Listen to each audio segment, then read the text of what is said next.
데뷔곡이 인생곡인 분들 몇 분 계시죠? 에이, 이분만 할까요?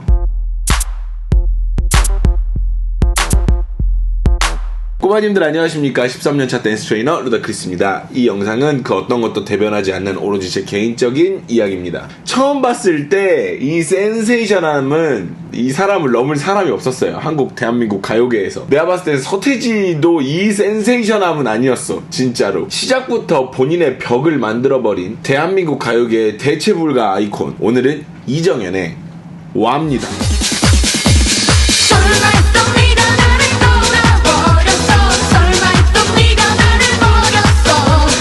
1999년 세기말의 기운이 가장 강력했던 바로 그 시기에 타이밍이라는 것이 무엇인지 보여주는 예가 등장하는데 그게 바로 이정현이었죠. 이정현의 과거의 성공이 타이밍 때문이라고만 설명하고자 하는 건 아니에요. 분명 많은 것들도 있겠지만 타이밍이라는 부분이 일정 부분 작용했다라는 건 그 누구도 부정할 수 없는 사실이라는 거 하나씩 이야기해보도록 하죠. 먼저 첫 번째입니다.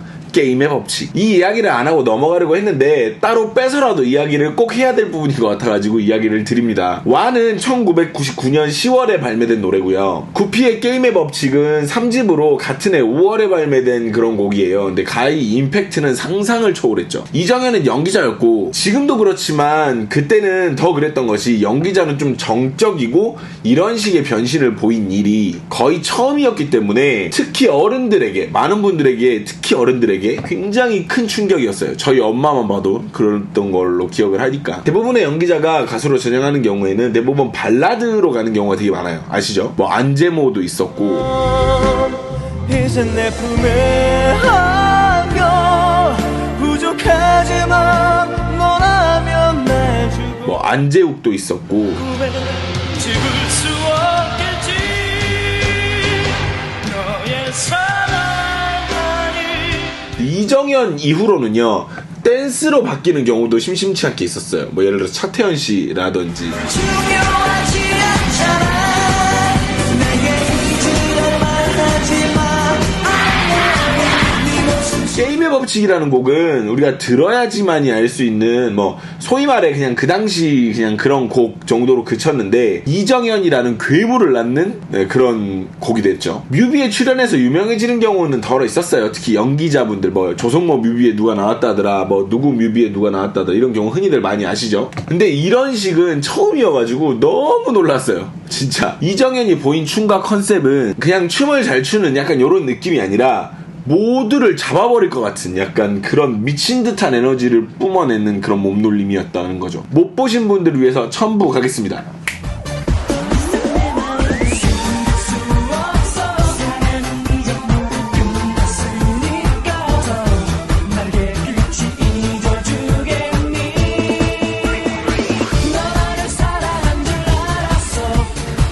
미친 거라고 보여요 진짜. 이런 걸 보면 왜 옛날 사람들이 요즘 가수들 보고 궁시렁거리는지 좀 알 수는 있어요. 솔직하게 이야기를 좀 하면, 아주 솔직하게 말해서 제가 보아의 팬이지만 물론 보아랑은 확연히 다른 캐릭터지만 솔로라는 점에서 이제 같은 동일선상에서 놓고 봤을 때 이 정도의 몰입감을 보여주는 가수는 보아도 아니에요. 솔직히 말을 하면. 이 이야기를 하는 이유가 제가 춤을 잘 춘다고 생각하는 가수 중에 하나가 이제 보아인데 그런 보아마저도 갖지 못한 카리스마 그리고 실력 이외의 어떤 그런 것들을 뛰어넘는 것을 가진 사람이었다는 얘기를 하고 싶은 거죠. 비교를 하자는 얘기는 아닌데 게임의 법칙에서 내가 봤을 때 인형 들고 나오는 것도 본인의 아이디어였지 않았을까라는 생각을 제가 조심스럽게 해봅니다. 해당 댓글에 주객이 바뀐 완벽한 경우라는 그 댓글이 있더라고요. 진짜 너무 가슴을 때려가지고 아마 구피는 엄청 스트레스를 받지 않았을까 싶어요. 솔직히 말을 하면 물론 곡이 유명해지고 그로 인한 영향도 있겠지만 게임의 법칙에서 이정현을 빼면 뭐가 남을까? 라고 생각을 해보면 그도 그럴 법하죠. 구피 곡도 저평가되고 묻힌 곡이 굉장히 많아서 아쉽지만 게임의 법칙에서의 이정현은 정말 두 번째 컨셉입니다. 이정현 하면 이 부분을 이야기 안 하고 넘어가면 안 되죠. 그쵸? 이게 얼마나 대단한 거냐면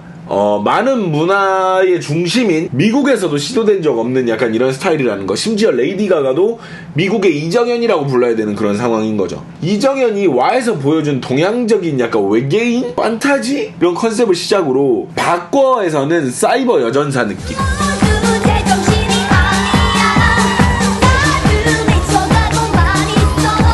이 집 평화에서는 밀리터리 컨셉.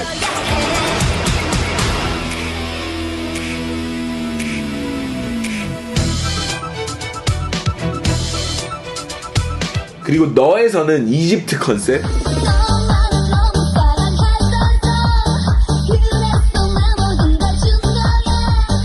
줄레에서는 인형.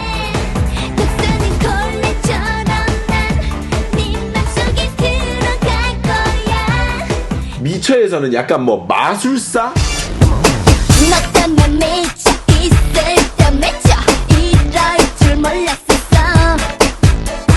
그리고 후속곡 반에서는 복고.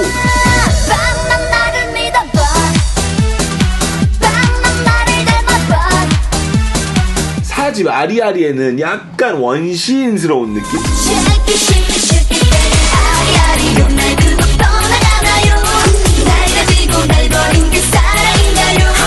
그리고 후속곡 다라다라에서는 동양적인 컨셉.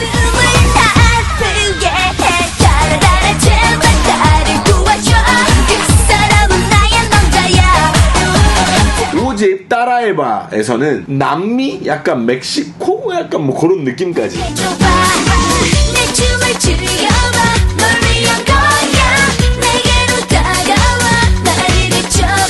나라 불문, 색깔 불문, 엄청난 컨셉을 다양한 걸 많이 보여줬다라는 거죠. 성공 실패 여부를 떠나서 그녀의 도전에는 뭔가 엄청 겁이 없고 용기가 엄청난 걸 우리가 알 수 있다라는 거죠. 솔직히 말해서 이 정도 급 되면 부담도 많이 되고 겁도 많이 날 텐데 그런 거를 타개하려고 열심히 노력을 많이 했다라는 거. 개인적으로 다라다라라는 곡의 추억이 좀 있는데 이제 어릴 때 수련회를 갔는데 내내 무서웠던 교관 선생님들이 마지막에 다라다라 이 노래 공연을 해주셨는데 지금 와서 생각해보면 매번 이제 학교가 다른 학생들이 오니까 매번 같은 레퍼토리를 쓰셨을 텐데 지금 생각해봐도 되게 임팩트가 대단했던 기억이 있어요. 다시 돌아와서 1집 와가 지구 히트를 쳐서 그렇지 솔직히 말을 하면 다른 곡도 안 유명한 곡은 없어요. 솔직히 말을 하면 박건은 선거송으로 쓰일 만큼, 그리고 줄레는 지금 들어도 다 흥얼거릴 만큼, 그리고 반은 전국 에어로빅 수업 지분의 50% 이상을 가지고 있는 곡이라고 볼 수 있겠죠. 그러니까 본인의 커리어를 본인이 넘기 어려운 약간 그런 안타까운 케이스라고 이야기할 수 있을 것 같아요. 본인의 컨셉에 맞는 아이템들을 본인 스스로 만든다라는 이야기를 무한도전에서 이제 한 적이 있을 만큼 본인의 무대에 대한 애착이 엄청 뛰어나고요. 심지어 손재주도 되게 뛰어난 걸로 보여요. 비녀, 뭐 각종 액세서리 뭐 이런 것들을 본인이 직접 제작하는 걸 보면, 그러니까 지금으로 치면 코디들이 하던 일을 본인 스스로 해결이 가능했던, 다재다능했던 여자라고 볼 수가 있겠죠. 그리고 마이크 디자인도 본인이 했다라고 알고 있는데 이제 와에서 이거 하고 나서 이제 그 뒤로 이제 마이크의 위치들이 되게 다양해지는 약간 그런 유행이 좀 있었어요. 진짜로 그때 당시 다른 가수들이. 세 번째 곡입니다. 유독 98, 99년 약간 이럴 때 사이버한 그런 컨셉이 유행을 많이 탔어요. 그리고 저 시대에 이제 그 친구들이 이제 모를 이야기인데 2000년대가 되면 이제 2000년 빵빵 되면 이제 밀레니엄 빠밤 이거 되면 막 컴퓨터에 문제가 생기고 핵이 막 저절로 발사된다는 등 약간 뭐 말도 안 되는 그런 루머가 되게 많았던, 그래서 사이버한 감성이 인기를 진짜 많이 끌었어요. 뜬금포인데 2020 원더키드라는 이제 만화 혹시 아시나요? 이제 그 배경이 2020년인데 지금 이제 1년 남았다는 사실에 굉장히 충격을 받고 있죠. 그 만화 보면 막 로봇 타고 날아다니고 막 약간 그러거든요. 근데 지금은 개뿔.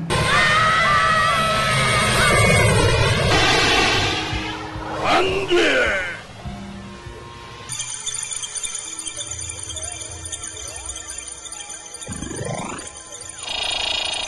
테크노라는 장르 자체가 뭔가 이름부터 굉장히 미래지향적이고 사이버틱한 느낌이 있다 보니까 이게 딱 맞아 떨어졌는데 시기적절하게 그런 테크노에 컨셉의 여왕 이정현을 끼얹으니 이건 가히 지구 멸망. 테크노가 있긴 있었는데 약간 이른감이 있었던 걸로 저는 기억을 해요. 제 기억이 좀 잘못됐을 수도 있는데 요 시절에 테크노가 인기가 있긴 있었는데 약간 이정현이 약간 반박 빠르게 치고 들어간 그런 느낌이 좀 있었던 걸로 기억을 합니다. 뭔가 테크노의 정점에서 나온 건 아니고 진짜 약간 조금 여튼 이제 그리하여 이정현은 앞서 나갔다기보다는 약간 반발만 빠르게 움직여서 유행을 주도를 했다라는 거. 이후로 테크노 붐이 불어갖고 별별 노래가 다 나왔어요. 그 중에 최고는 듀크의 스타리안이죠. 전 항상 이야기하는 것 같아요. 스타리안 이거 진짜.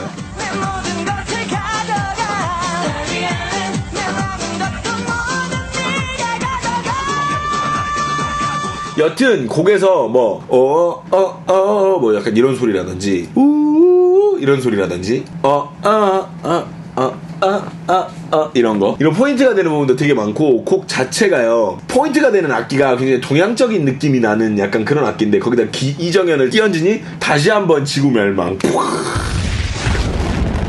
후반부에는 약간 억지스러운 랩이 있기는 한데 그마저도 씹어버리는 미친 소화력을 보여주죠. 예, 엄청난 가수였다는 거. 네 번째, 춤입니다. 이정현 역시도요, 춤이 뭐랄까 이야기하기 되게 애매한 부분이 있어요. 우리 솔직하게 좀 이야기를 해보면 여러분, 매력과 실력의 차이는 되게 있어요. 분명히 매력과 실력은 달라요. 하지만 중요한 포인트는 실력을 매력화하는 경우는 거의 없는데 매력을 실력화하는 경우는 그런 경우는 많이 있어요. 능력이거든요, 그건. 그래서 본인 스스로가 이야기를 했어요. 보컬 트레이닝을 받지 않아가지고 목소리에서 다소 찢어지는 듯한 그런 소리, 약간 좋게 말하면 다듬어지지 않은 약간 호소력 있는 그런 게 있어가지고 호불호가 좀 갈린다라는 이야기를 스스로 하는 거를 본 적이 있거든요. 그것으로 미뤄보고 13년차 댄스 트레이닝 경력을 놓고 봤을 때 봐도 약간 배운 춤이라고 하긴 좀 약간 어려운 부분이 있어요, 확실히. 특히나 1집 와에선 더더군다나 약간 그런 모습이 보여요. 춤이 굉장히 거친 부분이 있고요, 즉흥적인 부분이 굉장히 많아 보인다라는 점. 몸을 끊는 등 약간 이런 걸 보면 본인이 어디를 끊고 어디를 멈추는지 정확히 알고 하는 거는 아닌 것 같아요. 몸이 많이 흔들리는 게 약간 그런 근건데 일부러 흔들었을 수도 있는데 뭔가 일부러와 내추럴 정도는 우리가 구분을 하죠, 트레이너니까. 기뻤던 적을 쉽게 잊을 수 없어 늙었어 이리 난내 여자야. 여튼 이정현은 안무를 잘 안 해요. 그리고 이 시절 가수들이, 특히 솔로 가수들이 이런 경우가 은근히 많은데 이정현도 약간 그런 타입이라는 거. 안무를 처음부터 끝까지 했다기보다는 약간 그 구간 안무만 정해놓고 나머지는 그냥 끼로 메꾸는 그런 형태. 이정현의 춤을 전문적으로 보기는 정말 어려우나 여기서부터가 포인트예요. 여기서부터가 전문적으로 하는 사람들도 저런 아우라 혹은 카리스마 혹은 분위기를 갖기는 불가능해요. 저도 포함이에요.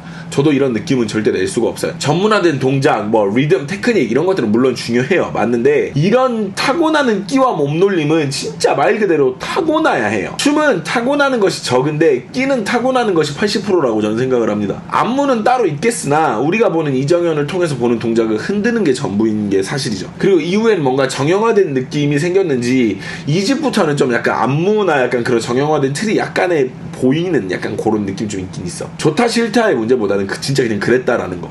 아쉬운 부분을 이야기해보도록 하겠습니다. 5번째, 한계입니다. 이 항목 이름만 들어도 무슨 이야기를 할지는 아실 것 같아요. 아마 다른 분들도 아실 것 같은데 이정현은 본인이 만든 한계를 뛰어넘지 못하는 아쉬운 결과물을 보여줬다라는 거죠. 노력을 하지 않았다라는 얘기가 아니에요. 분명 이정현의 성공에는 타이밍과 테크노 코인이라는 부분이 확실하게 존재했어요. 진짜로. 그 두 가지가 사라져버리니까 약간 시너지가 많이 없어진 건 사실. 이정현의 능력 부족이 아니라 시대가 주는 일종의 아이템을 잘 약간 사용했다라고나 할까? 2집에 대한 부담감도 되게 컸을 거고요. 3집을 시도하는 본인은 심경의 밸런스를 유지하려고 노력을 되게 많이 했겠지만 마음고생이 진짜 많았을 거예요. 뭔가 싸이와는 같지만 다른 하이 커리어의 라고나 할까요? 이정현 씨가 이걸 보실지는 모르겠지만 정말 대단한 가수를 이야기를 하는 사람으로서 저는 더 많은 연기 활동을 보고 싶은 게 사실이에요. 명량에서의 이정현 씨의 연기는 정말로 오늘 이 이야기를 하는 사람과 동일 인물인가 싶을 정도의 그런 어떤 다른 이미지와 완벽한 연기를 보여주셨거든요.